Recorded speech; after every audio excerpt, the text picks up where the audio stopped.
From Andrea Dworkin's Woman Hating. One asks the same questions again and again over a period of years in the course of a lifetime. The questions have to do with people and what they do, and how and why they do it. How could the Germans have murdered 6 million Jews, used their skins for lampshades, taken the gold out of their teeth? How could white people have bought and sold black people, hanged them and castrated them? How could Americans have slaughtered the Indian nations, stolen the land, spread famine and disease? How can the Indochina genocide continue day after day, year after year? How is it possible? Why does it happen? As a woman, one is forced to ask another series of hard questions. Why everywhere the oppression of women throughout recorded history? How could the inquisitors torture and burn women as witches? How could men idealize the bound feet of crippled women? How and why? The bound foot existed for 1,000 years. In what terms, using what measure, could one calculate the enormity of the crime, the dimensions of the transgression, the amount of cruelty and pain inherent in that 1,000-year history? In what terms, using what vocabulary, could one penetrate to the meaning, to the reality of that 1,000-year history? Here, one race did not war with one another to acquire food or land or civil power. One nation did not fight with another with the intent of survival, real or imagined. One group of people in a fever pitch of hysteria did not destroy another. None of the traditional explanations or justifications for brutality between or among peoples applies in this situation. On the contrary, here one sex mutilated, enslaved, the other in the interest of the art of sex, male-female harmony, role definition, beauty. Consider the magnitude of the crime. Millions of women over a period of 1,000 years were brutally crippled, mutilated in the name of erotica. Millions of human beings over a period of 1,000 years were brutally crippled, mutilated in the name of beauty. Millions of men over a period of 1,000 years reveled in lovemaking devoted to the worship of the bound foot. Millions of men over a period of 1,000 years worshipped and adored the bound foot. Millions of mothers over a period of 1,000 years brutally crippled and mutilated their daughters for the sake of a secure marriage. Millions of mothers over a period of 1,000 years brutally crippled and mutilated their daughters in the name of beauty. But this 1,000-year period is only the tip of an awesome, fearful iceberg, an extreme and visible expression of romantic attitudes, processes, and values organically rooted in all cultures then and now. It demonstrates that man's love for woman, his sexual adoration of her, his human definition of her, his delight and pleasure in her, require her negation, physical crippling and psychological lobotomy. That is the very nature of romantic love, which is a love based on polar role definitions, manifest in history as well as in fiction. He glories in her agony. He adores her deformity. He annihilates her freedom. He will have her as sex object, even if he must destroy the bones in her feet to do it. Brutality, sadism, and oppression emerge as the substantive core of the romantic ethos. That ethos is the warp and woof of culture as we know it. Women should be beautiful. All repositories of cultural wisdom from King Solomon to King Hefner agree. Women should be beautiful. It is the reverence for female beauty which informs the romantic ethos, gives it its energy and justification. Beauty is transformed into that golden ideal.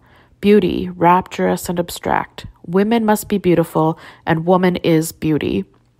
Notions of beauty always incorporate the whole of a given societal structure, are crystallizations of its values. A society with a well-defined aristocracy will have aristocratic standards of beauty. In Western democracy, notions of beauty are democratic. Even if a woman is not born beautiful, she can make herself attractive. The argument is not simply that some women are not beautiful, therefore it is not fair to judge women on the basis of physical beauty, or that men are not judged on that basis, therefore women should also not be judged on that basis, or that men should look for character in women, or that our standards of beauty are too parochial in and of themselves, or even that judging women according to their conformity to a standard of beauty serves to make them into products, chattels, differing from a farmer's favorite cow only in terms of literal form. The issue at stake is different and crucial. Standards of beauty describe in precise terms the relationship that an individual will have to her own body. They prescribe her mobility, spontaneity, posture, gait, the uses to which she can put her body.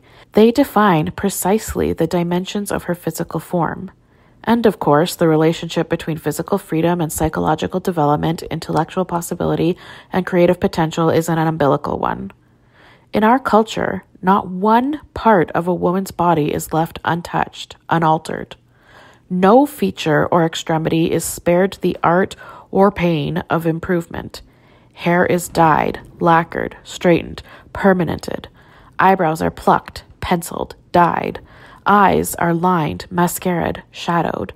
Lashes are curled or false. From head to toe, every feature of a woman's face, every section of her body is subject to modification, alteration. This alteration is an ongoing, repetitive process. It is vital to the economy, the major substance of male-female role differentiation, the most immediate physical and psychological reality of being a woman.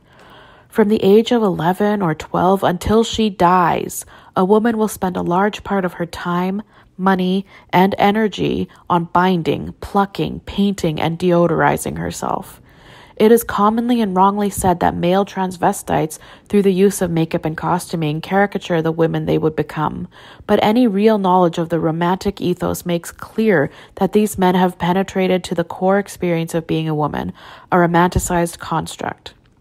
The technology of beauty and the message it carries is handed down from mother to daughter. Mother teaches daughter to apply lipstick, to shave under her arms, to bind her breasts, to wear a girdle and high-heeled shoes. Mother teaches daughter concomitantly her role, her appropriate behavior, her place. Mother teaches daughter, necessarily, the psychology which defines womanhood. A woman must be beautiful in order to please the amorphous and amorous him. What we have called the romantic ethos operates as vividly in 20th century America and Europe as it did in 10th century China. This cultural transfer of technology, role, and psychology virtually affects the emotive relationship between mother and daughter. It contributes substantially to the ambivalent love-hate dynamic of that relationship. What must the Chinese daughter or child have felt toward the mother who bound her feet? What does any daughter or child feel toward the mother who forces her to do painful things to her own body? The mother takes on the role of enforcer. She uses seduction, command, all manner of force to coerce the daughter to conform to the demands of the culture. It is because this role becomes her dominant role in the mother-daughter relationship that tensions and difficulties between mothers and daughters are so often unresolvable. The daughter who rejects the cultural norms enforced by the mother is forced to a basic rejection of her own mother, a recognition of the hatred and resentment she felt towards that mother, an alienation from mother and society so extreme that her own womanhood is denied by both. The daughter who internalizes those values and endorses those same processes is bound to repeat the teaching she was taught. Her anger and resentment remain subterranean, channeled against her own female offspring as well as her mother. Pain is an essential part of the grooming process, and that is not accidental. Plucking the eyebrows, shaving the underarms, wearing a girdle, learning to walk in high-heeled shoes, having one's nose fixed, straightening or curling one's hair. These things hurt. The pain, of course, teaches an important lesson. No price is too great, no process too repulsive, no operation too painful for the woman who would be beautiful. The tolerance of pain and the romanticization of that tolerance begins here, in pre-adolescence, in socialization, and serves to prepare women for lives of childbearing, self-abnegation, and husband-pleasing. The adolescent experience of the pain of being a woman casts the feminine psyche into a masochistic mold and forces the adolescent to conform to a self-image which bases itself on mutilation of the body, pain happily suffered, and restricted physical mobility. It creates the masochistic personalities generally found in adult women, subservient, materialistic, since all value is placed on the body and its ornamentation, intellectually restricted, creatively impoverished. It forces women to be a sex of lesser accomplishment, weaker, as underdeveloped as any backward nation. Indeed, the effects of that prescribed relationship between women and their bodies are so extreme, so deep, so extensive, that scarcely any area of human possibility is left untouched by it. Men, of course, like a woman who takes care of herself. The male response to the woman who is made up and bound is a learned fetish, societal in its dimensions. One need only refer to the male idealization of the bound foot and say that the same dynamic is operating here. Romance based on role differentiation, superiority based on a culturally determined and rigidly enforced inferiority, shame and guilt and fear of women and sex itself, all necessitate the perpetuation of these oppressive grooming imperatives. The meaning of this analysis of the romantic ethos surely is clear. A first step in the process of liberation, women from their oppression, men from the unfreedom of their fetishism, is the radical redefining of the relationship between women and their bodies. The body must be freed, liberated quite literally from paint and girdles and all varieties of crap.